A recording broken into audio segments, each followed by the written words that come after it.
Les amis, bonjour à tous, j'espère que vous allez bien. Donc aujourd'hui, nouvelle vidéo. Donc je vais vous présenter une Audi TT RS. C'est parti, on y va, let's go. Donc les amis, voilà la petite Audi TT RS. Il y a plusieurs gammes, donc il y a la TT normale. Ensuite, il y a la TT S. Et donc là, il y a la TT RS. Elle sort combien de chevaux celle-là? D'origine 340. D'origine 340. Est-ce qu'il y a un modèle plus puissant que la RS? Il y a la RS Plus, c'est quelques petites modifications en plus. Donc tu as le sigle sur le pommeau de vitesse, tu as le sigle au niveau des sièges. C'est très peu de modifications, mais du coup c'est un modèle un peu plus exclusif. Donc ici, là, juste ce qui a été fait, donc c'est un flex fuel. Pour la face avant, donc on va commencer. Donc ici sur les phares, donc on est sur du Big Xenon. De jour, on a les petites LED ici qui s'allument ici. Pour la calandre, donc on est sur une calandre typique des RS, donc en nid d'abeille ici. Logo Audi chrome. Il va passer en or ou pas? Non, il reste d'origine. Il va rester d'origine. Ensuite, vous avez encore des petites entrées d'air ici, là, donc style RS. Donc ça fait un peu penser à des petites griffes ici. Il n'y a pas encore de lame ici. Puis c'est vrai, là, je viens de remarquer, il n'y a pas de capteur de radar, c'est seulement sur celle-là. Ça n'existe pas, c'est que les radars arrière. Pas de caméra. À l'époque c'était seulement radar arrière, c'est la seule option qui est possible. Donc ensuite, sur les jantes, donc on est sur des jantes en 19 pouces. Donc c'est des jantes rotor étriées, donc double piston. Donc on est sur ici des disques percés. Sur les étriers, tu m'avais dit, il y avait plusieurs types d'étriers sur la TTRS. Ouais, on le voit aux couleurs en fait. En gros, si tu veux, en rouge tu as les freins basiques, Voilà. en noir c'est le performance et en jaune c'est le céramique. Donc en gros là c'est entre deux.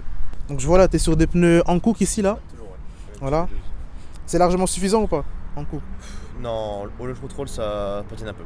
Ça patine un peu. Je préférais du 4S, mais là je vais les finir et puis je mettrai des pilotes par 4S. Donc vous avez les petits feux ici, donc c'est du halogène, hein. Ouais. Le petit ici, logo TTRS. Tu peux voir, c'est que c'est des faux pots en fait. En gros, si tu veux, c'est des vrais pots, mais en vrai, on voit que c'est l'embout et derrière il y a le vrai pot. Mais en gros, c'est pas la vraie sortie. Voilà, ça c'est important de le signaler. Donc voilà, le vrai, je vais essayer de vous montrer, voilà, il est juste là. J'espère la vidéo vous allez bien le voir, donc voilà, il est juste là. Et bon, déjà comme ça, en vrai, quand on voit la voiture de loin, ça se voit pas. Donc franchement, ça passe. Et puis le petit diffuseur ici, là, que vous voyez, donc complètement d'origine. Hein. Et puis forcément, on est obligé d'en parler. Donc le petit aileron, donc qui est ici, donc faut savoir qu'il est en option sur les TTRS. Donc c'est un aileron voilà, normal, hein, pas de carbone, tout ça, voilà. Aileron normal. Donc la conversion que tu as fait, c'est flex-fuel, donc tu peux mettre de l'éthanol. 98, 95 éthanol. Voilà, donc tu peux mettre tout. Et donc 100%, c'est-à-dire que tu peux faire ton plein 100%, voilà. Donc voilà, ça c'est très intéressant. Donc du coup, ce qui te fait ton plein à combien sur une voiture comme ça? 35 euros, si vraiment tu mets le plein complet, c'est 35 euros quoi. À 60 centimes le litre, c'est environ ça. Donc voilà pour le petit moteur de la TTRS. Donc voilà, on est sur un 5 cylindres, 2,5 litres. Donc voilà, c'est le moteur tout simplement de la RS3 qu'ils ont mis ici dedans. 0 à 100, on est sur un 4 secondes combien? 4 secondes 1, voilà. Alors sur un S3, c'est 4 secondes 3. Ouais, c'est ça. Voilà. Donc ici, là, c'est du carbone authentique. Hein. Après, niveau fiabilité, toi, est-ce que tu as rencontré beaucoup de problèmes avec ce moteur-là? Je l'ai que depuis 2 mois, mais on m'a jamais dit que. Enfin, j'ai jamais rien eu dessus et moi j'ai pour l'instant rien eu depuis le début. Donc les amis, voilà pour l'intérieur. Donc ici pour la portière, intéressant à noter. Donc il n'y a pas de contour de porte ici. Ensuite ici donc typique des TTRS, donc vous avez une spécialité. Donc vous avez ici les poignées de porte donc qui sont creuses. Donc sur les autres modèles vous n'avez pas ça. Pour les enceintes, donc on est sur du Bose. Ici donc vous avez un petit cuir ici à ce niveau-là. Et puis donc ici c'est de la Cantara.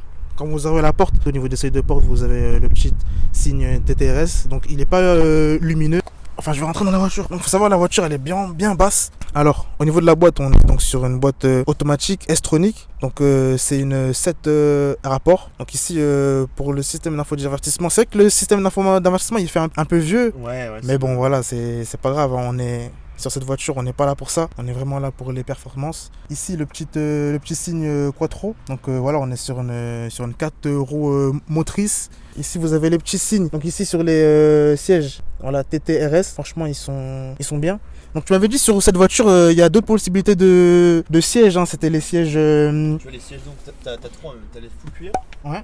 T'as les le cuir Alcantara. Ouais. Et t'as aussi, du coup, les sièges F1. Qui sont les sièges baquets les plus haut de gamme, quoi. Et bon, les sièges F1 ils sont pas du tout confort. Donc pour le volant, voilà, on est sur un petit volant multifonction. Tac, toujours ici le petit signe TTRS. Et puis pour le compteur, bon voilà, hein, c'est comme ça que vous avez les infos qui s'allument.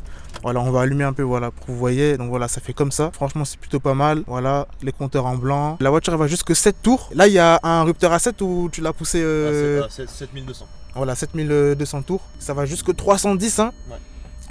Toi, t'es déjà allé jusque combien avec? 280. Elle est bridée électroniquement à 280 pour l'instant. Voilà. Pour l'instant, vous avez entendu, il a bien dit, il a bien dit pour l'instant. Donc, vous avez 2 petites places à l'arrière. Bon, c'est vraiment 2 places histoire de dire, hein, 2 personnes comme moi. Je sais même pas si on peut rentrer derrière. Donc, les amis, là, on va directement passer à l'essai rouge. C'est parti.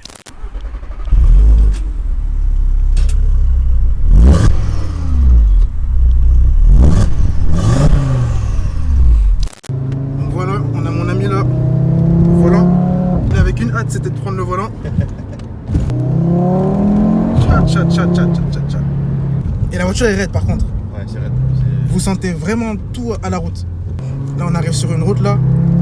Regardez, je m'accroche. Tcha. Ah c'est... Vous voyez le passage au rapport, magnifique. Petit 0 à 70, magnifique. Tout à l'heure je vous l'ai pas dit, vous avez ici les petites surpiqûres blanches qui sont d'option. Regardez-moi ça. Oh là. Le passage de rapport est magnifique. Voilà, petit dépassement à l'aise. La voiture n'a pas de problème. Ah, la couille, il est magnifique. Petit dépassement tranquille. Ouais, carrément, j'ai du mal à vous faire une caméra stable. Regardez le virage. C'est impressionnant. C'est... Tcha. Regardez. Les freins sont largement suffisants. N'essayez pas d'aller chercher des céramiques, vous allez perdre votre argent. Le son est vraiment plaisant, c'est incroyable. Le son, il fait un super beau. Ah, le son, il est magnifique. Donc les amis, launch control ici. Je vous laisse profiter. C'est parti.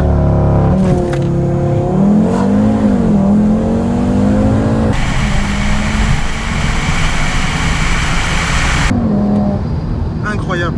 Ce qui est marrant, c'est que quand... Bon, il faudrait qu'il avance un peu, mais en gros 4, 5, 6, 7, t'as un bruit de... Je vais vous montrer. Ouais, regarde, écoute.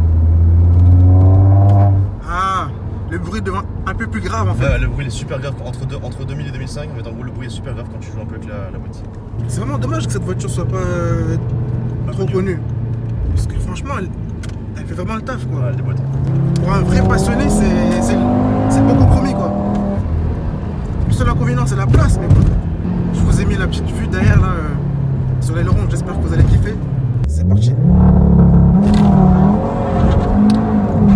Oh là. En fait, au démarrage, vous prenez vraiment un coup, c'est... Ça faut l'avoir.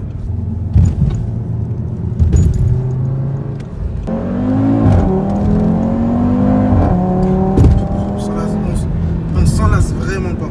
Non, tu peux pas. C'est...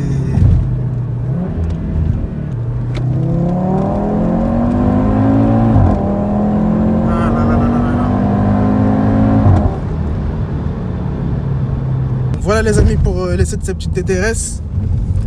C'est vrai pour les prix, on n'en a pas parlé.